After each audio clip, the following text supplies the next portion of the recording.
And then the fourth and final reason I want us to look at is the numbers game.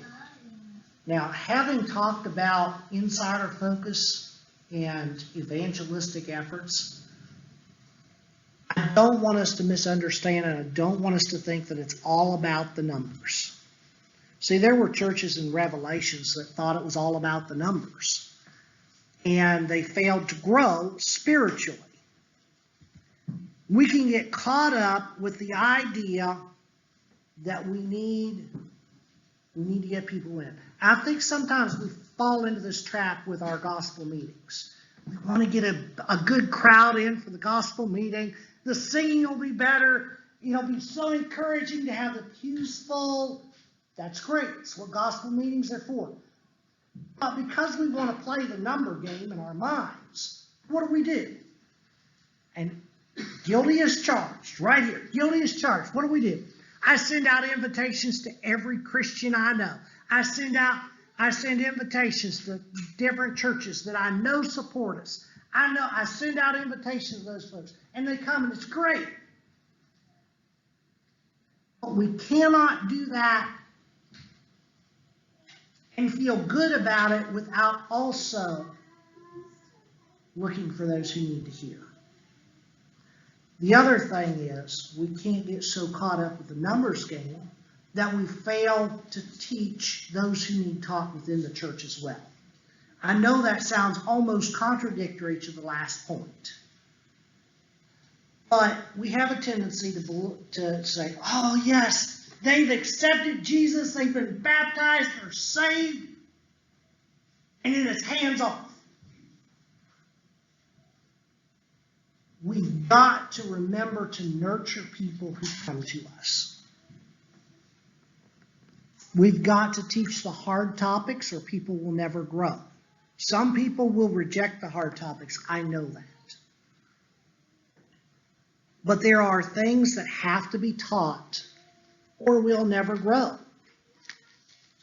The Hebrew writer in Hebrews chapter 6 chastises the Hebrew Christians because I think they were almost Laodiceans. They were in this lukewarm space. They didn't want that. You know, the only person who likes lukewarm stuff is a baby. They like that milk, just at room. You know, I was taught when you want to feed a baby and you're wondering what temperature to make the bottle, put a little bit of milk on your wrist. See if it feels about right. You know, if it's too hot, your wrist is going to be warm. If it's too cold, it'll feel cold on your wrist. The Hebrew Christians were at that point. They wanted that lukewarm milk.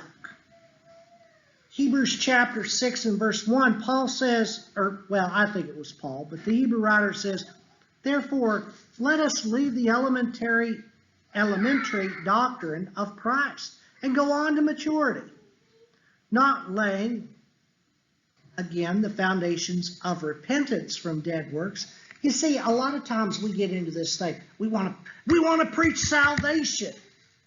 Hello? In case you haven't noticed, everybody here has already heard the message, and everybody here of an age of accountability has already been saved.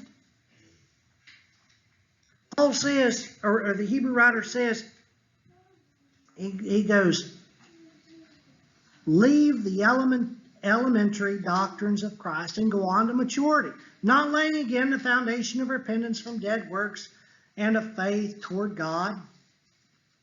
He says, and instructions about washings, etc., etc. And then he says, he talks further down in that paragraph about other things that should be done. And again, I'm not going to go there for time because I do want us to look at a couple other passages very quickly before we close. But Paul says, you've got to move on. So I think churches fail sometimes when we don't move on, when we don't bring our members to full maturity. And I think that does go hand in hand. Insider focus does not have to be our sole priority, but we can't forget those inside in our effort to reach those who are lost.